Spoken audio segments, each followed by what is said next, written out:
Wir müssen uns daher fragen, welche Fähigkeiten besitzt Putins Russland?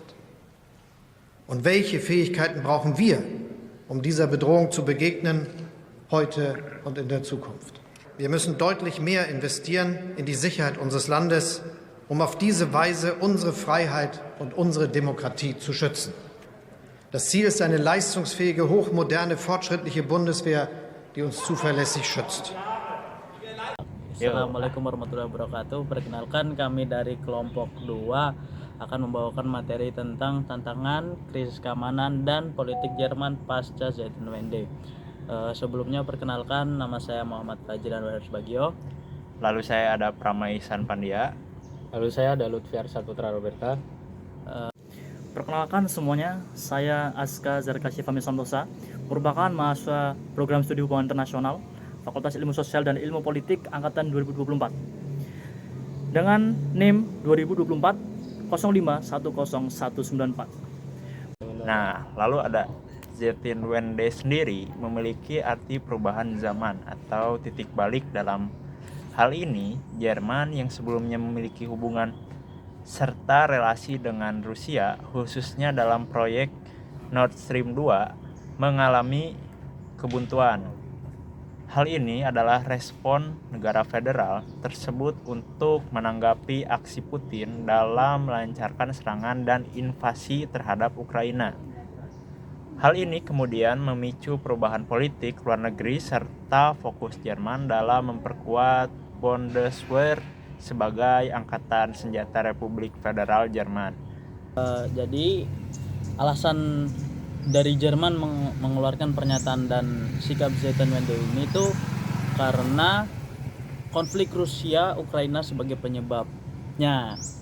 Nah, ini tuh jadi dalam hal ini bagi Jerman yang memiliki isu yang multifaset yang melibatkan berbagai pertimbangan geopolitik dan strategis. Dilema keamanan sendiri adalah sebuah konsep di mana ketika suatu negara berupaya dalam meningkatkan keamanannya, justru menjadi ancaman bagi negara lain yang secara tidak langsung yang berujung pada situasi eskalasi. Dalam hal ini, perspektif terjadinya ketegangan Jerman sebagai salah satu anggota NATO yang juga bertegangan dengan Rusia. Adapun dalam perspektif Rusia yang melihat strategi keamanannya mengalami dilema yang sama. Rusia melihat ekspansinya organisasi NATO menjadi ancaman nyata bagi Rusia dan untuk mempertahankan eksistensinya serta kepentingan dan keamanan nasionalnya.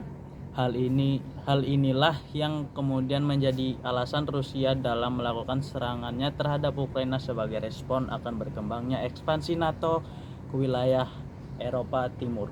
Nah, kemudian bagaimana hal ini menjadi concern atau perhatian bagi Jerman? Nah, jadi kenapa ini menjadi concern bagi Jerman? Karena sejak reunifikasi terjadi oleh Jerman Barat dan Jerman Timur, fokus dan kebijakan keamanan Jerman menekankan kepada struktur yang lebih pasifis. Hal ini dapat terjadi akibat latar belakang historis sebelumnya yang memunculkan sikap dan sentimen yang kurang baik. Hal ini menyebabkan pengabaian dalam peningkatan pertahanan dan memprioritaskan kepada prinsip-prinsip fasisme yang menghasilkan sikap militer yang hati-hati. Namun setelah Zeitenwende, ancaman yang kemudian muncul secara defensif akibat serangan Rusia memunculkan kesempatan dan memberikan peluang kepada Jerman sebagai pemimpin keamanan di Eropa, khususnya dalam Uni Eropa itu sendiri. Dan pertahanan sebagai anggota dalam NATO dan Uni Eropa, Jerman menekankan inisiatif pertahanan Eropa. Jerman menjaga keseimbangan dalam perannya dalam organisasi tersebut, yang terlihat dalam komitmennya sebagai penjamin utama keamanan Eropa.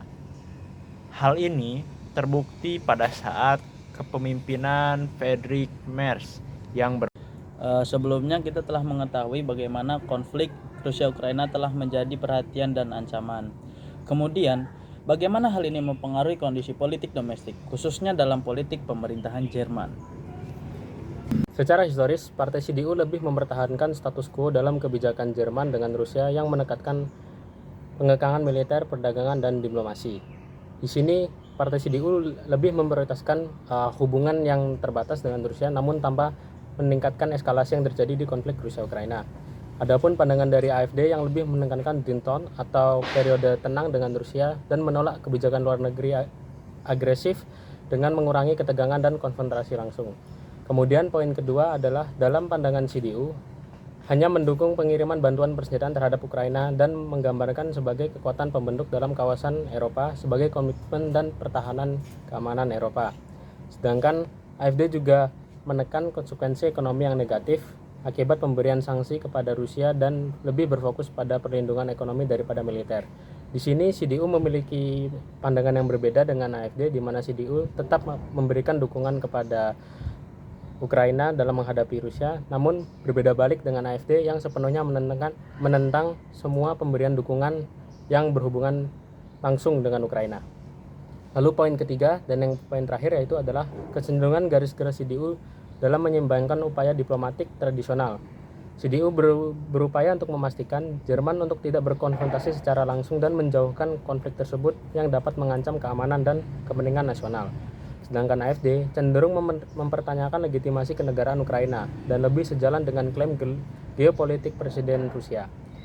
Hal ini tentunya memicu perdebatan dalam pelaksanaan kebijakan baik secara domestik ataupun luar negeri Jerman, karena melihat adanya perbedaan dalam fokus dan prioritas dalam menghadapi ancaman.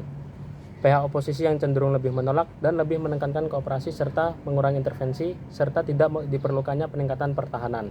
Sedangkan partai pemerintahan menganggap bahwa isu ini adalah ancaman yang nyata dan perlu dalam memiliki peran untuk menghadapi situasi tersebut, khususnya dalam memimpin keamanan Eropa.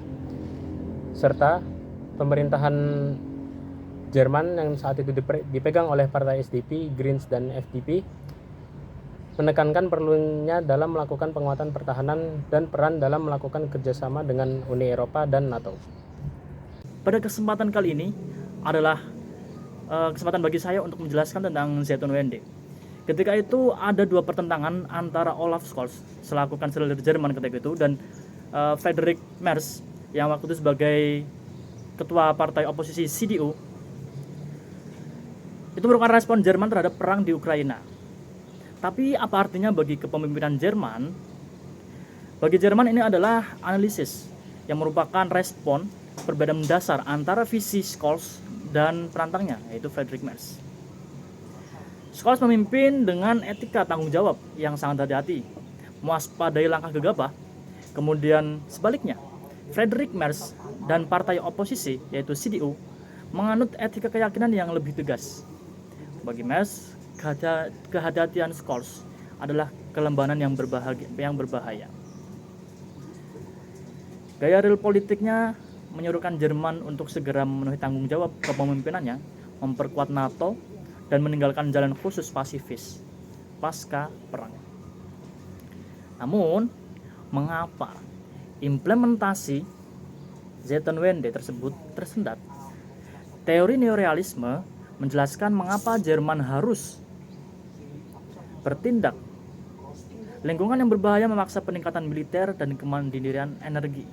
Tapi, teori proses kebijakan mengungkap bagaimana tekanan itu terhambat oleh politik domestik, birokrasi yang kompleks, koalisi yang beragam, kemudian warisan identitas pasifis yang kuat sejak reunifikasi. Kemudian transisi potensial dari Scholz ke Friedrich Merz bukan sekadar pergantian pemimpin. Ini adalah pergulatan antara dua etika, yaitu kehati-hatian. Kemudian yang kedua adalah ketegasan. Dalam upaya Jerman menavigasi transformasi dari identitas pasifis menuju peran sebagaimana pemimpin keamanan Eropa. Terima kasih dari saya.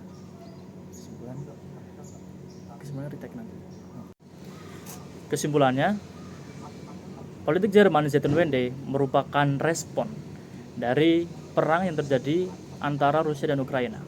Politik Zeitenwende yang sebelumnya menekankan pada pasifisme, yaitu kerjasama, berubah yang cukup radikal menjadi pertahanan yang defensif. Artinya apa? Ini adalah respon bagaimana Jerman yang tadinya bersikap lunak menjadi bersikap tegas kepada negara-negara yang ada di sekitar kawasannya, terutama negara-negara yang berseberangan dengan NATO.